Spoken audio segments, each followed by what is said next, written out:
Hi, everyone. This is Nina Collins from Revel. This is the live recording of our weekly podcast, Raging Gracefully. I'm very excited today because we have a guest. I literally was reading her book and just called her up and was like, I have to meet you right away. So please come and do our podcast. So our guest today is Ellen Jovin. Is that how it's pronounced, Ellen? Jovin? That's right. Okay, Perfect. Ellen Jovin. I'll briefly read you her bio. Ellen Jovin is a co-founder of Syntaxis, a communication skills training firm based in New York. She has a BA in German studies from Harvard and an MA in comparative lit from UCLA, and has studied 25 languages just for fun. As you can see from her t-shirt, from those of you who are watching this, she's a word nerd. And her book, which I just love, is called Rebel with a Clause, Tales and Tips from a Roving Grammarian. And I love this book so much. I'm usually reading like 4 books at once. I actually haven't finished it because I don't want to finish it. It's so fun. I'm like halfway through.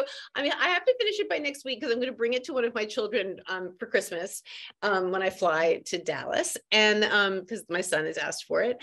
But so anyway, Ellen is a word nerd and a grammar nerd, and she did this kind of crazy wild thing, which she's going to tell us about, where she started setting up a grammar table, first in New York, I believe was the first place, and That's then right. all over the country, and had this kind of funny experience where she and her husband would go around the country. She'd set up a table, and I think it said grammar table, and people would come up and ask questions, and each chapter is full of funny stories of things people would say and kind of digressions they'd go down, organized, by like subjects are like past participles and further, farther, and affect, then, lie, lay, like all the usual things. And then she wrote a book about it. And I guess he's working on a documentary about it. So welcome. Hi. Thank you so much. I loved your enthusiastic beginning. You would be a great visitor at the grammar table, I can tell.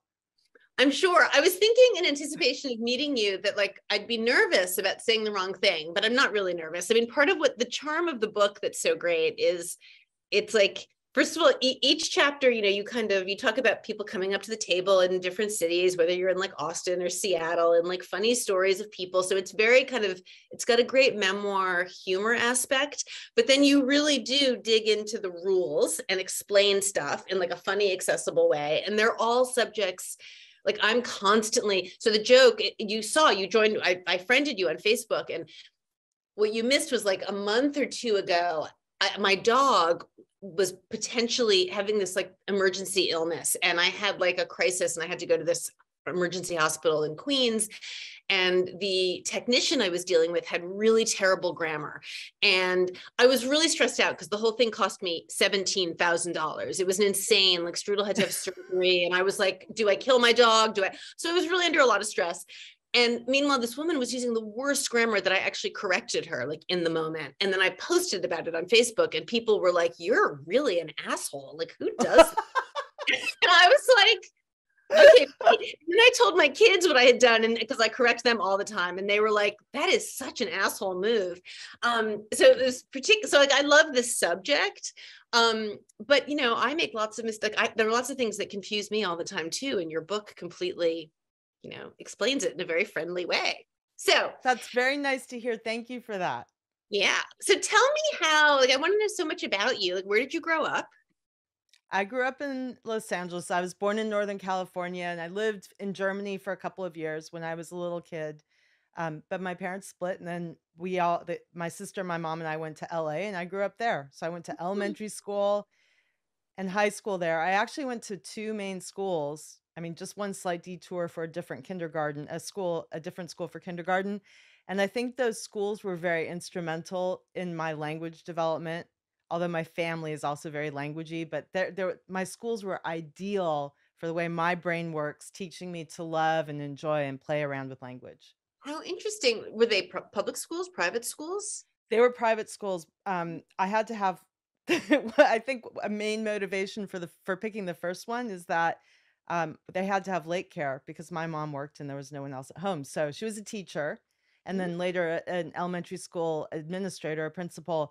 And so I was at school a lot. I would stay after school ended at 3, and I would stay there till 5, and I absolutely loved it. I have my childhood memories are filled with memories of this playground and the classrooms. And I've been back. I went back when I was working on the book. I went back to my elementary school um, What's third it grade called? classroom and got together with my third grade teacher, who was also my fifth grade teacher, and talked about grammar with her. Oh my God, that's a really sweet story. What was the school called? What is the Carl school called? Thorpe. It's called Carl Thorpe. Nah, it's hard to.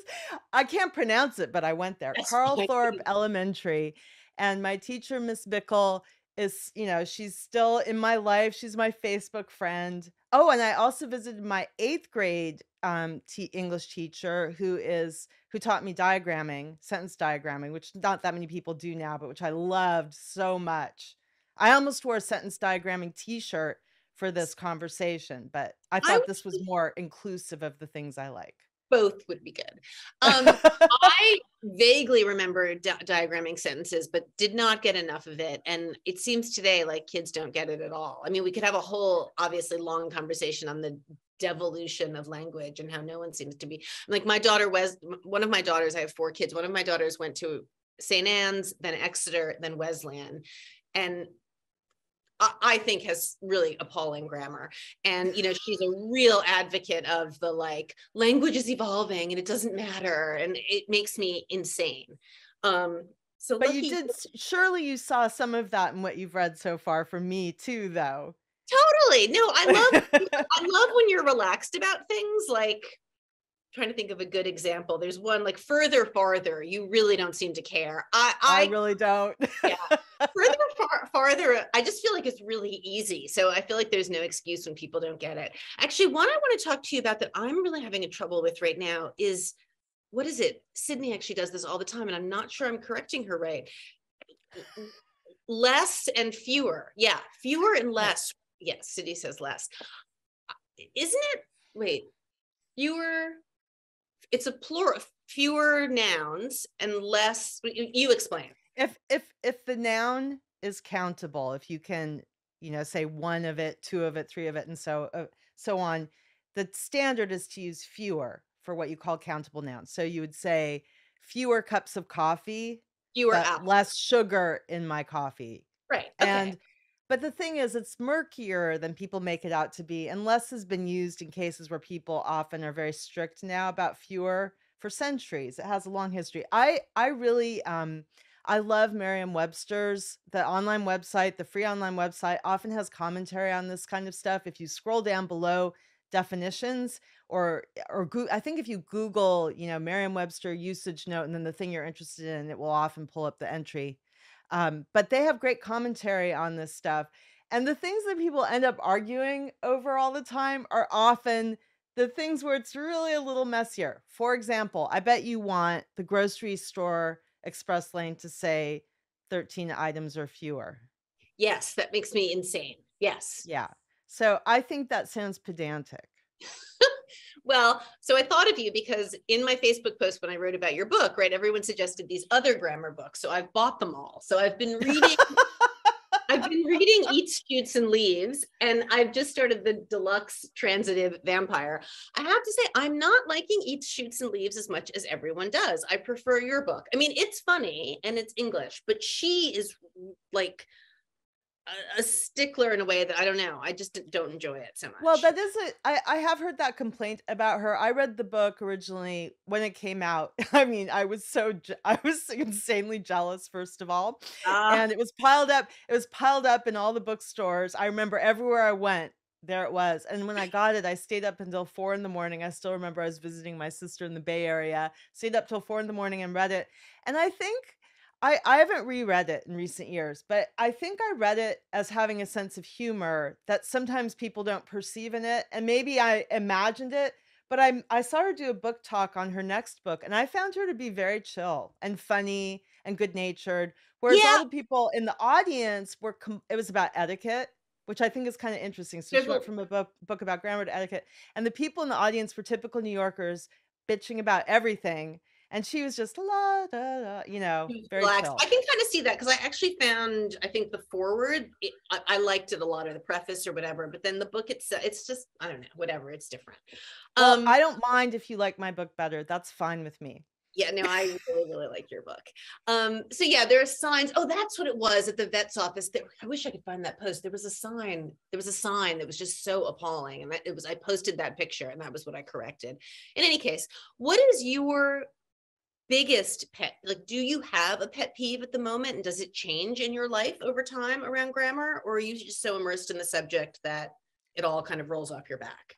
As a former German major, I'm very sensitive to grammatical case, I think, which is, the way nouns or pronouns will change forms in certain languages based on how they're being used. So we don't have a lot of grammatical case complications in English, but an example of what I mean is how you use I as the subject pronoun and me as the object pronoun. So kids are corrected and told not to say me and Joe want to go to the movies. They're told to say Joe and I want to go to the movies, but then they also start saying the grammar table fell on Joe and I, because they Oh, think me is always yeah. bad. So I'm pretty sensitive to that in German, you have 4 cases, you have to change all kinds of things, you have to change the adjectives, the nouns, the articles. So I think I just am overly aware of that, and if I get a feeling that people are using I because they wanna sound fancy, or whom because Mhm. they wanna sound fancy when it's not called for, that that may that may Yeah, make my that's really pupils annoying. dilate slightly. Okay, so I have to say that's probably the biggest thing I correct my kids about, and I sometimes correct my colleagues, my work colleagues about it because they're all younger than I am. It's super rude to do that, but sometimes I do. Um, so I I think don't that really annoys me, and I will say my German is nowhere nearly as good as yours. I just know, and I often fuck up. Like I speak German best when I'm drunk, and I don't worry about it so much. But I understand everything. Like I'm a decent German speaker, but I do make a lot of grammatical mistakes. But just the me and I thing is just I hate it. It makes me crazy that people can't get that right because it's obvious. Like you wouldn't say, okay, so you say like I went to the movies. You wouldn't say me went to the movies. So why would you say me and Joe went to the movies? Yeah. It's just Well, stupid. the other one there's one more that I just thought of while you were speaking. In in American English, at least, this is less true in UK English, I've noticed. Um, when we have a gerund, an ing form, where we tend to put a possessive in front of it, like, I appreciate your helping me rather than I appreciate you helping me, and people get Mm, kind of upset about that. But I think that people over apply that principle. So, for example, if I said, he filmed John's doing a cartwheel instead of he filmed John doing a cartwheel. That really shouldn't be a possessive. It shouldn't no, be a possessive. That sounds weird. He film. filmed John doing a cartwheel. And this is for the really grammatically nerdy people here listening. So that would make doing a cartwheel, that's no longer a gerund. It's a participial phrase that's acting as an adjective modifying John. Oh, Isn't yeah, this good? Isn't this that's fun so stuff? awesome. It's so I mean, much fun. By the way, I brought my sign just in case, okay, what she because just I said think was it's just beyond me, but okay. Nice. Let's see. Any language. That's so crazy. sometimes Semicolon, people think that I mean I speak in all the languages, and since there are 6 to 7,000, that's not actually true. And in comma fact, crisis. Oh, the whole Oxford. I'm a total Oxford comma user, like 100%. I could Um, have predicted that. I don't okay. know you that well, but I just would have guessed it. Conjunctive adverb addiction. I want Yes. to talk about that, but I want to go back to one more with you're helping me, you helping me. Isn't it just you helping me? I appreciate Well, you helping me. I both are in use. In the I was taught as a kid, at least this is what I remember. And here's another warning. We really don't remember that well what we were taught. You So, make that that point. was a Yeah. long time ago for a lot of us, and we have selective memories. So, I was taught before to treat helping as a gerund, a noun form, that is created out of an ing form of a verb, and that I was supposed to put a possessive in front of it. And I actually do that automatically. I can't help myself, but I'm more tolerant of you helping me. I appreciate you helping me because I can see that that's flourishing throughout the English speaking world, and I don't think it really matters that much. Okay, that's an interesting one. I didn't know that rule. All right, what's the conjunctive? What did it say?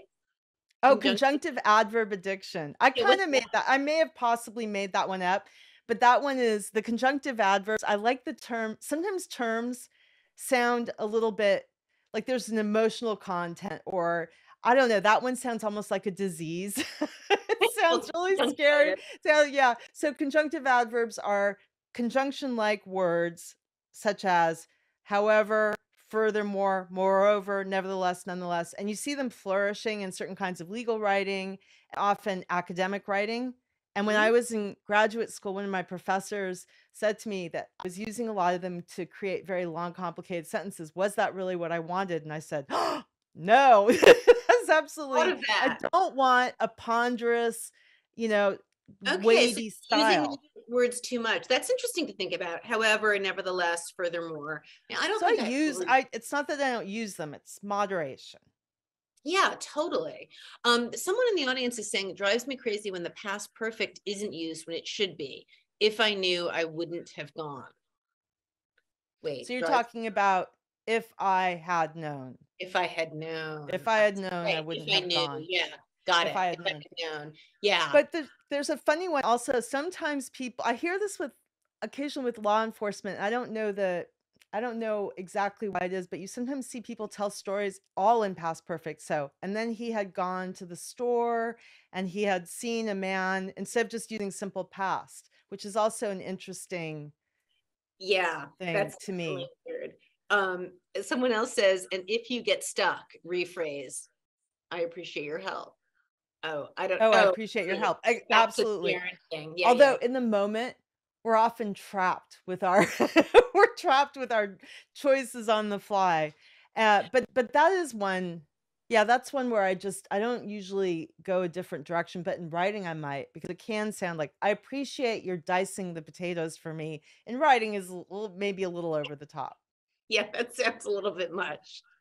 Um, Someone says, I've heard African Americans use past perfect lots where it technically shouldn't be used. Well, That I mean, might be that might be, I don't know, I haven't really I haven't thought of that. I hear it a lot.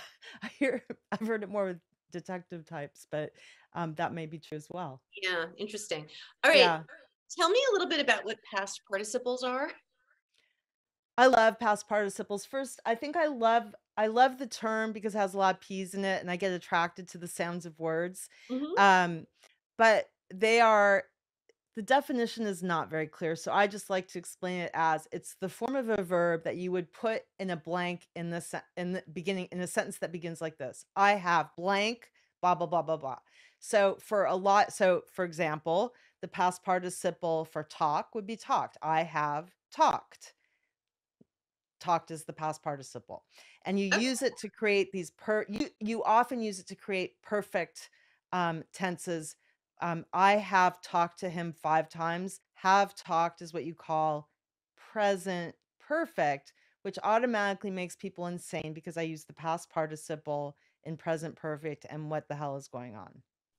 Oh God. Okay, that one's a little complicated for me. I mean, I think I'm But totally personalizing all this, trying to think like, what do I do wrong? So it's just interesting. That's a good one. it's meant to be, but I think it's meant to be that way. That's how I think of the grammar table. I want it to be a personal experience for people where they can, I mean, I like there to be an emotional connection because words are so central in our lives. And also, um, I'm really thinking a lot lately about this idea of grammar nostalgia. We learn our early language experiences are often very significant to us emotionally. So, for example, my 5 or 6 earliest memories, at least 3 of them have to do with words and letters and learning to spell. So, um, That's great. You were like meant to do this. How many languages do you speak well? uh, during the pandemic, I didn't talk to anyone even in English. So I'm barely holding on to English right Wait, what now. do you mean you didn't talk to anyone? You No, I live. didn't talk to, well, I mean, during COVID, I just didn't talk as much. And so I didn't get as much language practice. And the thing, so okay, I did hold on to English okay.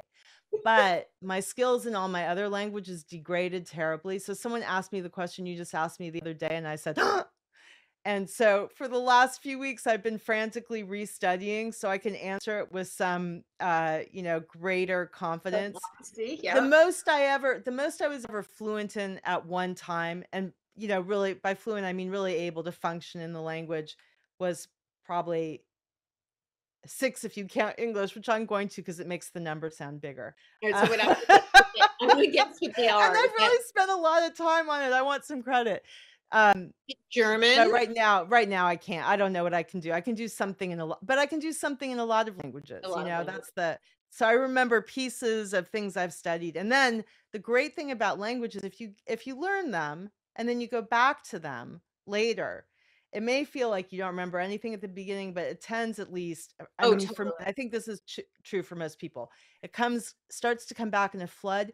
And if you are feeling if anyone listening is feeling a lack of confidence about their foreign language skills, seriously pick one that you learned in school and study it, and you will start to feel smart after a while. It's also like this wash of nostalgia, like you're back in French class or Spanish class, the teacher's up there, the cute guys over there, whatever. I mean, there are all kinds of fun.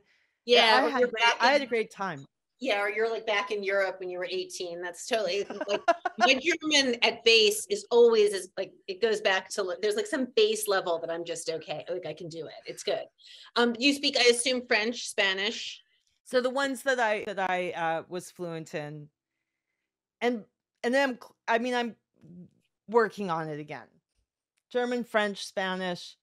Spanish is my best language. French, German, Spanish, Italian, and then Portuguese was rougher, but I could get by in it in a That's really reasonable way. And by that I mean, have an adult conversation. The other ones I was able to navigate completely around. Like if I didn't know a word for something, this is how I think of fluency. You don't have to be perfect, but you have to be able to have a way to explain things that you don't know the actual word for yes. comfortably and flexibly and in the moment. And so I Yeah, would that's that good. And I I am fluent in German. I had an argument with a conductor on a train in October, and I felt it was That's fun. very sophisticated. If you can get pissed off in a language, you're in good It was shape. good. It was good. Okay, let's. I want you to explain different from and different than because that one really bothers me. It does. Okay, Mhm. wait. So let me think of a good example. You look different than I expected. Yes, you So look when you different say it than I bothers you, expected. that bothers you? Well, I'm not sure that's wrong. Let's see. People often say let's see. She did it differently from the way she should have. I feel like different. God, now I'm not remembering which is correct. There's one that I'm always convinced is wrong. Let's Well, I do think another this is what example. I have a guess about. Is it this? Um X was different than Y. So Yes. when they're two nouns. So people often don't like that and want that to be from. And I do that. I mean, I do that partly because it comes now. Pardon? Is there a rule about it? There are conventions. If you look, Merriam-Webster has a nice entry also on different from, different than. I think they also include different to, which you hear in the UK sometimes, Uh, um, which is very funny to American ears you see, I think mostly. different from is better. I think that's my So point. I use different from with two nouns. It's comfortable to me. I don't think about it. I just do it. Although probably not 100% of the time. Oh, here's another thing. Self-reporting is a very dicey undertaking. People think they know what they do, but if you followed them around with a tape recorder without making yourself seen by them, Uh, you would find that they often don't do what they say they do. So even though I just said I do different from with two nouns, I'm sure in rapid speech I've done different than. mhm. Different than and differently than are often, in my view, necessary in front of clauses. So unlike X is different from Y, like if I said, you look different than I was expecting from your photos. Yeah, that You know, I sounds right. wouldn't I I s- wouldn't change that to you look different from From what what I I was was from expecting what I based was on. expecting. Yeah, But yeah. but Okay, I've that's noticed in the fair. UK that in the UK, often people seem more likely to me to try to get rid of the different than in the UK. I think they're overdoing it because different from and then creating a noun phrase after that gets messy. You look different from what I Well, expected is that's good. not. That helps me because I often get really annoyed by it, and then I'm not totally sure I'm right. So there are two. Okay, it's good. Two nouns from. That's helpful. So when I'm writing, I often have to look up affect and effect, even though like I know what the difference is, but I still screw it up. Like I often have to like make sure I'm doing it right. Do you just get it right all the time, no matter what? I do get that right all the time, but I have my own things that I have trouble with. For example, there are certain I just think everyone has certain things that they they black out on. They blank out on. They might black out on them too. Um, everyone has their things. So my things I'm going to give you my confession right now. I have serious trouble remembering names of various literary and rhetorical devices that people are often taught in school. So I can't even give you a good example right now because I always forget. So I stumped someone on a grammar thing at the table the other day, and he was all bummed out, and he came back I know what it was, the possessive plural of Jones. So he got it wrong. And then he came back a few minutes later and said, "But what is this?" And he quizzed me on one of those, rhetorical, literary something or others. Even though I studied comparative literature in graduate school and German literature in college, Uh-uh. my brain does not keep them. And so I got it wrong. He was very happy. He He said, must have "Okay, been now so we're happy. tied." Okay, Do you the know the plural possessive possessive of Jones? plural of Jones is Jones with an apostrophe at the S. So if I said the Joneses' house, The Joneses' house. yeah. So it's the Mhm. house of the Jones. That's the shorthand with the possessive form for the house of the Joneses. So if you were to write the house of the Joneses and just make Jones plural, that would Mhm. just be a regular plural. Right. You Well, have then to there's add no. to it. You have Oh, to add something. Jones. oh. Just like the plural of dress or boss. So you make it plural, just like names aren't any different in that sense. And then if you make it possessive, then you stick an apostrophe on the end. So it's Joneses, Joneses apostrophe. I see your face. That's the face I get all the time. But that really is that really is the So standard way to do it. okay, so when do you just do Jones apostrophe? That would be you can do that, for example, if you were talking about one member of the Jones family, Jack Jones's dog. So Ah, there are 2 ways to write that. You could do Jones apostrophe. That's mhm. Associated Press style, so it's what you see in some newspapers. But Chicago Manual of Style, the New York Times, and the Wall Street Journal all advocate adding the S. So in those papers, you would see Jack Jones apostrophe S. And that's That's what I do. that's interesting. My mother was a filmmaker, and I manage her estate, and her last name is Collins.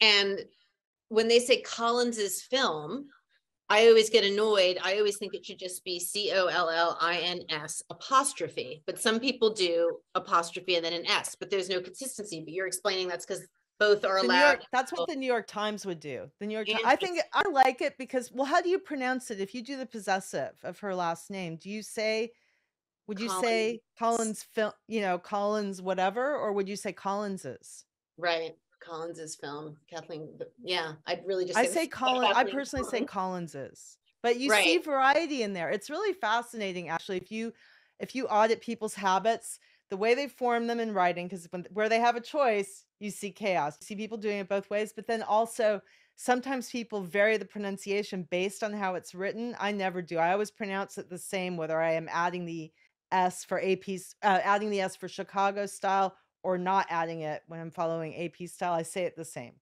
That would be Collins's for me. Right. And All it would right. also sound just like the plural possessive. The Collins's house would be Collinses apostrophe. Literally have never, ever, ever seen that written, but okay. I'm writing I it bet down. you, but I bet you if I audited your entire reading database, you would be surprised. And I bet you're right. I'm sure you're right. All right. So I'm now, sorry to be no, the bearer of disturbing tidings, though. I apologize for that. that's okay. No, this is great. I'm trying to remember. This is your first book, right? I've written other books. I've written guides, like, I wrote a guide on grammar, guide on writing, and a guide, for advanced speakers of English as a foreign language. And are you teaching grammar anywhere right now? I do. I have a company with my husband Mhm. called Syntaxis. Nice grammary name, right? Yeah, And I teach grammar classes for adults, and just through our company. So I'll go into a business that's great. and I'll run a grammar class for adults. Before COVID hit, I had even begun taking the grammar table to businesses. I set up at a law firm near their lunchroom, and so Yeah, people on their way to food stop by and companies ask me grammar questions. totally pay you to do that. I loved it, and I was really bummed out when COVID came almost Mhm. immediately after that. Like, I think literally the next month after I did it was when New York shut down, but it was so much fun. And I think it's happy, like you think you're just going to get a sandwich, but instead you get an answer to the fight you've been having with your colleague. It's great. Some Linda in the audience says, I'm stuck on the guy who needed to prove you wrong about something. Does that happen a lot? Question mark with men? Question mark. It does happen a lot, Linda, because it's in the book. You have to read the book. But is it more men than women? More men. Okay. I actually haven't had huge trouble with anyone about this stuff, but I am more likely to have credentials queried by men at the table and also to be quizzed by men. For example, one man walked up and said, "What's the difference between a restrictive and a non-restrictive, a positive or a restrictive?" I forget, maybe it was relative clause. But anyway, the technical terms. And I can usually tell if I'm being quizzed because if someone can cough up that language, they probably already know the They answer. know the answer Yeah, exactly. but it's not terrible. What I do notice that I find irksome because I just don't think it's good etiquette or good writing. I get emails about people who have read my book or who have seen something about the grammar table who write to tell me that I'm wrong, and I'm perfectly happy to have a discussion, but often they don't know what they're talking about and they use a tone that I find condescending. I'm Yeah. sure plenty of women listening to this have had that happen. It doesn't happen to me very much because I work for myself and I mostly work with women. And Do you so like it's a just little, respond and set them straight? I hope. I do respond. And actually, the thing is, I really think a lot about how to manage that kind of thing because initially, it does kind of irritate me. I was irritated at 3 o'clock in the morning last night by a message like that where the tone was just off.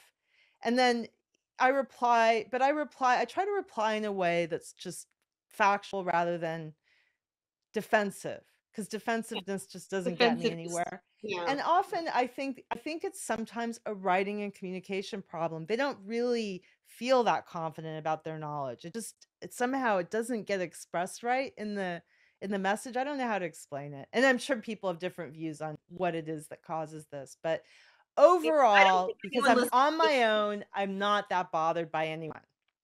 No, you seem it. I mean, it comes across in your book. You're kind of just funny and take it in stride. But I don't think anyone listening to this podcast is surprised that you get that kind of stuff from me, frankly.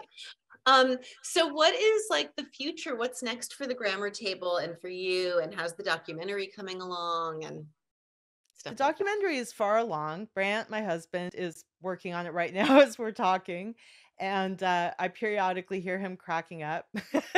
Oh my God, I bet it's There's gonna a be so good. the guy the guys from Decatur, Alabama. Mhm. If you remember them, they're these really irreverent guys who are playing hooky from their construction Oh jobs, yeah, and they were yeah. hilarious. They talked to us for about an hour on the street in front of a barbecue, and they were really funny. So they're showing up in some of the scenes I've noticed. Um, I don't. I would like to do more traveling again with the table. I would like to do. I really want to support education and like libraries and do things where having kids come up to the table is so much fun for me. Yeah. Have you So ever done anything at the Brooklyn Public Library? We should get you to do something. I would love to do that. I mean, invite me and I'm there. I've done events at different libraries and it's great. I mean, it's one Uh, of my favorite things. I yeah, have that's the questions because the population that comes through a library is really wide ranging. So I did it in complete. Bozeman. I did it in Flagstaff, Arizona. Yeah. So I want to do more of that.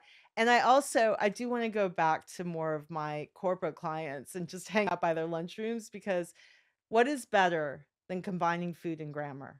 Totally. That's a serious grammar party. I'm thinking about the old days, when Conde Nast had the famous lunchroom. It would have been hilarious for Conde Nast because they had so much money to pay you to just be in the lunchroom all day. It's so I great. would I I love it. I really do. Yeah, that sounds really, really fun. I mean, so yeah, I get it. Good corporate work. And yeah, of course, libraries. Two of my daughters live in Bozeman and they just moved there this year. I haven't been to the library there yet, but I will. I'm going to go. It's gorgeous. Yeah, I've heard it's really I beautiful. love their library. And I'm on the board of the Brooklyn Public Library, and I'm definitely going to get you in to do something. We'll figure I out would what love it. Be really, I did really. already make a small attempt, but nothing has come of it yet. So Who did you reach out if you to? can advance my library mission, that would I've be wonderful. totally got you covered. We just have to figure out really the best thing for you to do. I can definitely make that happen. What Oh, else? and I'm collecting more things for another book that I hope I will be permitted to write, because so many stories come into me now that are hilarious from people about their grammar misadventures, their language loves, and so on. It's romantic and it's emotional and it's very human. Oh, I should say, I'm just looking to see who your publisher is. Is Mariner part of Houghton Mifflin? I can't remember. Well, Houghton Or, Mifflin or originally was my publisher, but HarperCollins took it over. So that's I used to be an HarperCollins. agent, so yeah, I mean, I'm sure the book is doing, it seems to be like it's doing well, isn't it? I'm sure you'll get to do It another one. it's been a Publisher's Weekly bestseller, so I can say that now, national bestseller. Yep, it's selling That's awesome. steadily, and they just decided to push out the paperback edition because the That's good hardcover is news. selling well enough to keep going. That's great. So you will definitely get to do another book. That's exciting.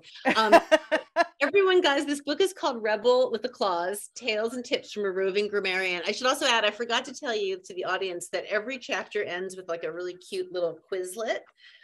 So like you read the chapter and then it's again why I'm kind of savoring it slowly. You read the chapter and then you have to get the quiz right. Like here's one: blank, who or whom is your first choice for mayor? That's an easy one. I hope it's who, right? Yes, Yeah. I put that one in there right after I saw it wrong somewhere. Mm, I just go around collecting examples yeah, off no, the it's out great. of life, the internet, whatever, my email. It's so fun. And most of the Quizlets, I think I've been getting them right for the most part, which makes you really happy. So they're not that hard. Um, but it's You just a seem like a delight. very good student. Oh, thank you. It's just very up my alley. All right. Well, I've totally enjoyed talking to you, and thank you to the audience for being here. Thank And you, audience. and we'll get you to the library. We'll just email. And Okay. if anyone has any questions for Ellen, I'm sure, tell us where people can find you. My most active place right now is a roiling mess Twitter. That's where I usually am at my grammar table account. We are still having grammar fun there amid all the chaos of it. And I post quizzes and polls all the time. So if you have questions, you can Cool. message me there. And I often will just reframe them, unless you object, as a fun quiz that people can respond to. So you can sort of see how people think about these things. Oh, that's so fun. All right. So she's on Twitter. I'm not on Twitter because I have too much social media, but I'm everywhere else. But I will be following you. Twitter's anonymous for grammar polls, so it's better because then people aren't afraid to vote. That's In great. other places, you can often see what people voted, then they don't wanna vote. And I think this podcast, I'm not sure, I think it won't be released until the first week of January, sadly. But we'll be promoting it all over. And I just loved meeting you. And yeah, we'll keep talking. We'll make other I'm things glad happen. to know that you're a New York neighbor. Yeah, you too. I'm really glad to meet you. This was really Thank fun. you so much, Nina. Distraction for the day. All right. Talk to you later, Ellen. Bye, everyone.